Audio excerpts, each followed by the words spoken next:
আওয়ামী লীগ সরকারের মন্ত্রিসভায় রদবদলের আভাস পাওয়া যাচ্ছে। একই সঙ্গে জোর গুঞ্জন রয়েছে প্রধানমন্ত্রী শেখ হাসিনার নেতৃত্বাধীন বর্তমান মন্ত্রিসভার আকার বৃদ্ধির বিষয়টি নিয়ে আওয়ামী লীগ ঘরানার রাজনীতিতে আলোচনা চলছে। এমনই একটি সংবাদ প্রকাশ করেছে দৈনিক সমকাল। মন্ত্রিসভার কয়েকজন জ্যেষ্ঠ সদস্য আওয়ামী লীগের নীতি নির্ধারক নেতা এবং ১৪ দলের শীর্ষ নেতাদের সঙ্গে আলোচনায় এমন ইঙ্গিত পাওয়া গেছে। তারা সমকালকে বলেছেন, মন্ত্রিসভার আরেক দফার সম্প্রসারণের সম্ভাবনা নিয়ে কয়েকদিন ধরেই আলোচনা হচ্ছে। ঈদুল আজহার পর এই প্রক্রিয়া দৃশ্যমান হতে পারে।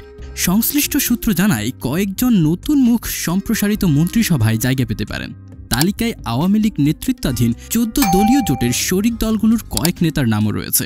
এর বাইরে অর্থ পরিকল্পনা সহ কয়েকটি মন্ত্রণালয়ের রদবদল হতে পারে। তাতে মন্ত্রিসভার কারো কারো পদোন্নতির সম্ভাবনা দেখা দিয়েছে। ১১ জানুয়ারি প্রধানমন্ত্রী শেখ হাসিনার নেতৃত্বে ৩৭ সদস্যের মন্ত্রিসভা গঠন করা হয়। ১ মার্চ সম্প্রসারিত মন্ত্রিসভায় প্রতিমন্ত্রী হিসেবে শপথ নেন ৭ জন। এতে প্রধানমন্ত্রী সহ বর্তমান মন্ত্রিসভা দাঁড়ায় ৪৪ জনে। মন্ত্রিসভা ছাড়া ২৫ মন্ত্রী ও ১৮ প্রতিমন্ত্রীর মধ্যে টেকনোক্রেট কোটায় মন্ত্রী আছেন ২ জন।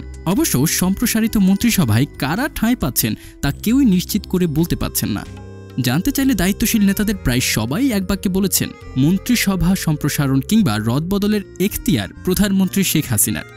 ঈদুল আজহার পর মন্ত্রিসভায় পরিবর্তনের সম্ভাবনা রয়েছে এবং প্রধানমন্ত্রী এটি গঠন করবেন। অবশ্য কেউ কেউ বলছেন, জাতীয় সংসদে বাজেট অধিবেশনের পর মন্ত্রিসভায় অদলবদল হতে পারে। সূত্র জানায়, অর্থমন্ত্রী আবুল হাসান মাহমুদ আলী এবং পরিকল্পনা মন্ত্রী মেজর জেনারেল আব্দুস সালামকে অন্য মন্ত্রণালয়ের দায়িত্ব দেওয়া হতে পারে। বর্ষিয়ান এই দুই নেতা ইতিমধ্যে মন্ত্রণালয় সামলাতে দক্ষতার পরিচয় দিলেও বয়সজনিত কারণে তাদের অপেক্ষাকৃত কম গুরুত্বপূর্ণ মন্ত্রণালয়ে পাঠানো হতে পারে। ওই দুই মন্ত্রণালয় থেকেই দায়িত্বশীলরা অর্থ ও পরিকল্পনা মন্ত্রণালয়ে আসবেন বলে গুঞ্জন রয়েছে। বাণিজ্য মন্ত্রণালয়ের পূর্ণ মন্ত্রী দেওয়ার সম্ভাবনা রয়েছে। জানা গেছে, আওয়ামী লীগের জ্যেষ্ঠ নেতাদের কেউ কেউ সম্প্রসারিত মন্ত্রিসভায় জায়গা পেতে পারেন। বিশেষ করে দলের সহযোগী সংগঠনের শীর্ষ পদে থাকা ঢাকা ও ময়মনসিংহ বিভাগের ২ জনের গুরুত্বপূর্ণ মন্ত্রণালয় পাওয়ার সম্ভাবনা রয়েছে। বর্তমান মন্ত্রিসভা থেকে কেউ বাদ পড়ছেন না। তারপরও মন্ত্রিসভার কারো কারো মধ্যে এক ধরনের দুশ্চিন্তা কাজ করছে। আবার প্রতিমন্ত্রীদের মধ্যে কেউ কেউ পেতে পারেন পদোন্নতি। অন্তত একজন প্রতিমন্ত্রী পূর্ণাঙ্গ মন্ত্রণালয়ের দায়িত্ব পাচ্ছেন বলে জোর গুঞ্জন রয়েছে। ওই সূত্র আরও জানায়, ১৪ দলের শরিকদের মধ্যে জাসদ ও বাংলাদেশের ওয়ার্কার্স পার্টির প্রতিনিধি সম্ভাব্য সম্প্রসারিত মন্ত্রিসভায় রাখার বিষয়ে আলোচনা হয়েছে। এক্ষেত্রে জাসদ সভাপতি হাসানুল হক ইনু ও ওয়ার্কার্স পার্টির সভাপতি রাশেদ খান মিননের নাম শোনা গেলেও উড়িয়ে দিচ্ছে না নতুন মুখ আসার সম্ভাবনা। জাসদের সাধারণ সম্পাদক শিরিন আখতার ও ওয়ার্কার্স পার্টির সাধারণ সম্পাদক ফজলে হোসেন বাদশাকে নিয়েও ব্যাপক আলোচনা চলছে।